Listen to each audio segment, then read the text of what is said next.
Bapak, Ibu, saudara, dan saudari pencinta sabda kehidupan yang diberkati Tuhan Yesus, selamat berjumpa kembali dalam sabda kehidupan.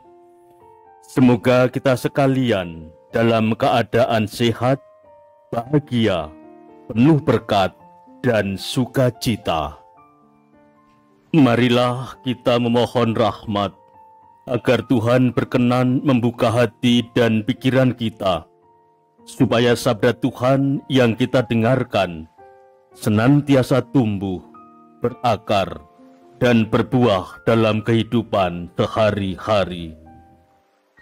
Saudara-saudari yang diberkati Tuhan, sebelum mendengarkan sabda Tuhan, mari kita bersatu di dalam doa. Dalam nama Bapa dan Putera dan Roh Kudus. Amin. Tuhan Yesus Kristus, kami bersyukur atas anugerah iman kepercayaan kepadamu. Namun kadang-kadang kami masih menghitung untung rugi menjadi pengikut-Mu. Kadang kami masih ragu-ragu dan masih gamang atas risiko yang kami hadapi. Ampunilah kami yang beriman tidak sempurna ini.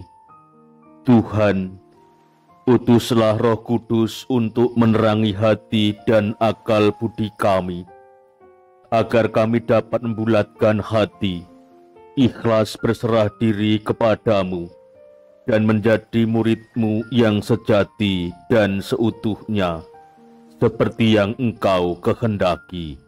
Demi Kristus Tuhan dan pengantara kami. Amin. Semoga Tuhan beserta kita, sekarang dan selama-lamanya. Bacaan diambil dari Injil Lukas bab 14 ayat 25-33. Pada suatu ketika, orang berduyun-duyun mengikuti Yesus dalam perjalanannya. Sambil berpaling, Yesus berkata kepada mereka, "Jika seorang datang kepadaku, dan ia tidak membenci bapaknya, ibunya, istrinya, anak-anaknya, saudara-saudaranya, laki-laki atau perempuan, bahkan nyawanya sendiri, ia tidak dapat menjadi muridku. Barang siapa yang tidak memanggul salibnya dan mengikuti aku, ia tidak dapat menjadi muridku. Sebab siapakah di antara kamu yang kalau mau membangun sebuah menara, tidak duduk dahulu membuat anggaran biayanya? Apakah uangnya cukup untuk menyelesaikan pekerjaan itu? Supaya jika ia sudah meletakkan dasarnya dan tidak dapat menyelesaikannya, jangan-jangan semua orang yang melihatnya akan mengejek dia dan berkata, 'Orang itu mulai membangun, tetapi tidak sanggup menyelesaikan.'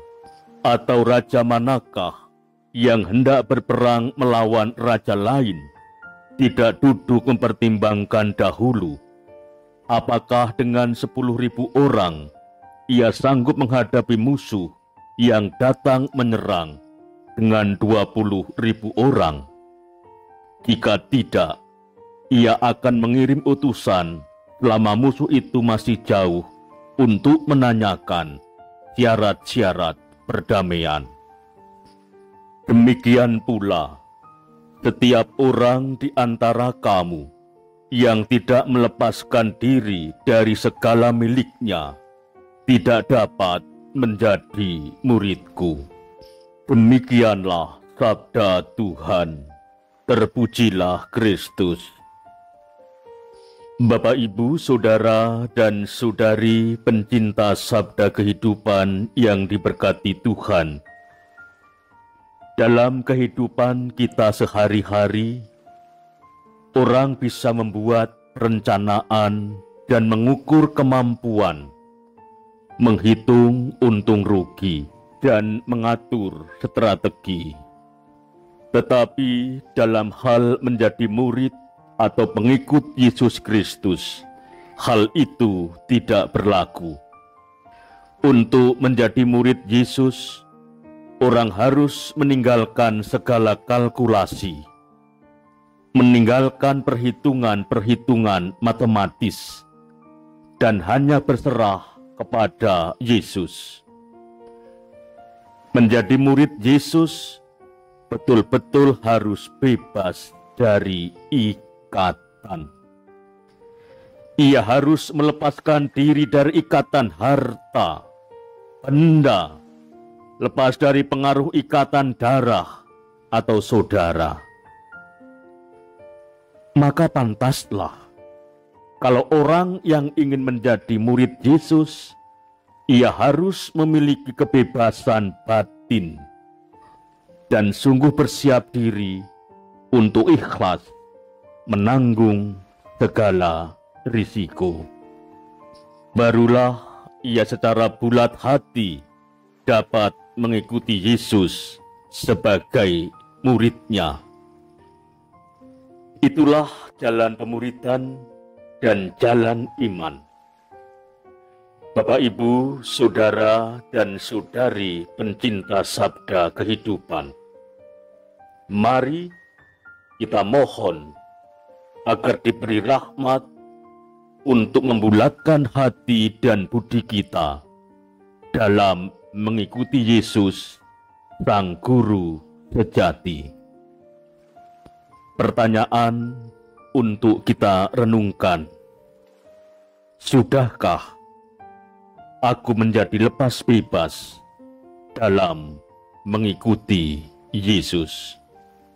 Bapak, Ibu, saudara, dan saudari pencinta sabda kehidupan, mari kita mohon berkat Tuhan agar Tuhan Yesus melepaskan kita dari ikatan-ikatan hal-hal duniawi yang dapat mengganggu hidup kita untuk menjadi pengikut Yesus yang setia.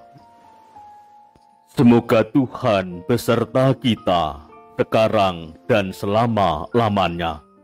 Kita sekalian diberikan kekuatan oleh Yesus untuk menjadi pengikutnya yang setia. Dalam nama Bapa dan Putera dan Roh Kudus. Amin. Terima kasih. Sampai jumpa pada sabda kehidupan berikutnya. Salam dan doa.